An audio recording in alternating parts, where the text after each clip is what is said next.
Now Einstein returns to a simple image he first imagined in high school. What would happen if he ran as fast as a wave of light? Both Isaac Newton and Einstein shared this uncanny ability to create simple pictures that children could understand and extract from that images which changed the universe. According to Newton, the speed of a light beam should appear slower to someone who runs alongside it. But light does not seem to obey Newton's laws. Einstein says the light beam moves away from you at the speed of light, no matter how fast you move. You can never catch up the light beam. You hit the accelerator, you gun the engine, the light beam still moves away from you at the same rate. How's that possible? How's it possible you can never catch up to a light beam? Now, like Galileo and Newton before him, Einstein ruthlessly questions assumptions that no one else dares. If the speed of light never changes, then something else must give. Then he had it. Time is relative. Time is relative to the speed at which you move. And that idea shook the universe. Einstein has discovered that Newton's laws only hold true for the world of everyday experience. When objects travel at speeds close to the speed of light, common sense breaks down, distances stretch, and clocks tick more slowly. Newton, forgive me, Einstein writes later. At the age of just 26, he topples Newton's laws of motion with his theory of special relativity. With childlike questions and simple pictures, Einstein changed the world.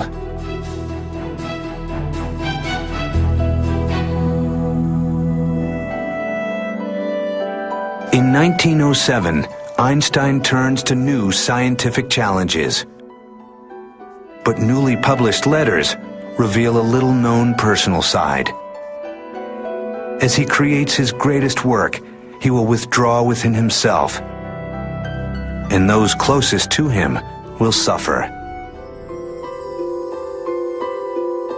Einstein's wife, Mileva, was once a physics student who dreamed of her own scientific achievements. But now, as Einstein lectures and collaborates with others, Mileva hardly sees him. She fears she is losing both her husband and her dream. Then, in 1914, Mileva discovers that she has a romantic rival, Elsa Lowenthal, Einstein's cousin. Einstein's marriage falls apart. You know, I'd love to have a beer with Einstein, but I wouldn't introduce him to my sister. There was a sense where the rules didn't necessarily have to apply to him. Einstein will marry Elsa, who's willing to keep house for him with fewer expectations. He's given up on love in marriage. His science comes before all else.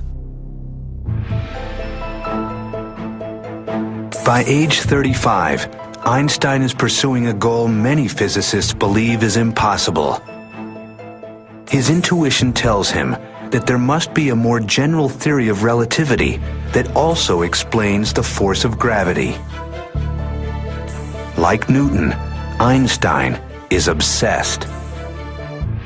For years, he grapples with mathematics of horrendous complexity, unsure whether he is on the right path or a fool's errand. He famously would worry a problem for years on end, almost like a dog with a bone. Wouldn't let go of the problem. When he was working out general relativity, he almost had a nervous breakdown. He would concentrate to the point that he lost an enormous amount of weight. He wouldn't eat. He focused on a problem the same way that Isaac Newton focused on a problem. At last, In the fall of 1915, Einstein realizes he's solved it. His great insight is so strange, even physicists will struggle to comprehend it. He proves mathematically that mass and energy curve space and time. A massive object like the sun warps space and time so much that a nearby planet moves in a curved path around it. To Newton, they appeared to be attracted by a force. But this is just an illusion. The same phenomena holds true on Earth. Objects that appear to be pulled by a gravitational force are actually traveling through warped space-time. Einstein's general theory of relativity changed forever our ideas about space and time. It is so beautiful, it has to be right. Einstein arrives at a set of equations governing space-time curvature.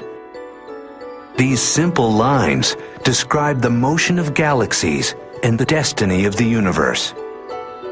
When we physicists look at the equations of Albert Einstein, we cry. We cry because they are so gorgeous. Realize that the motion of the heavens, with all the curved spaces and time warps and what have you, can be summarized in an equation about an inch long. That is power. That is incredible. That is beautiful. Although Einstein will continue working until the day he dies, by the time he is 40, he has completed his greatest work.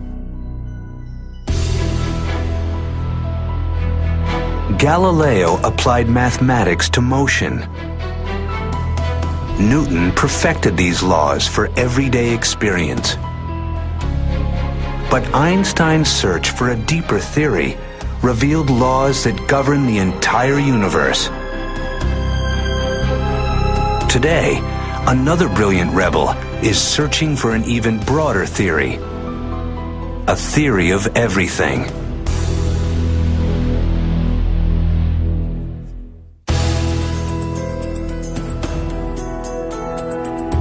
No living scientist has shaken the foundations of physics like Galileo, Newton, or Einstein. But among those who have advanced cosmology's frontiers is a once lazy student named Stephen Hawking. Today, he holds the same chair in mathematics at Cambridge University as Isaac Newton. I was born 300 years after the death of Galileo. I hold the same job at Cambridge as Newton did, and I work on Einstein's general theory of relativity. Of the three, I feel closest to Galileo. He followed his nose and was a bit of a rebel.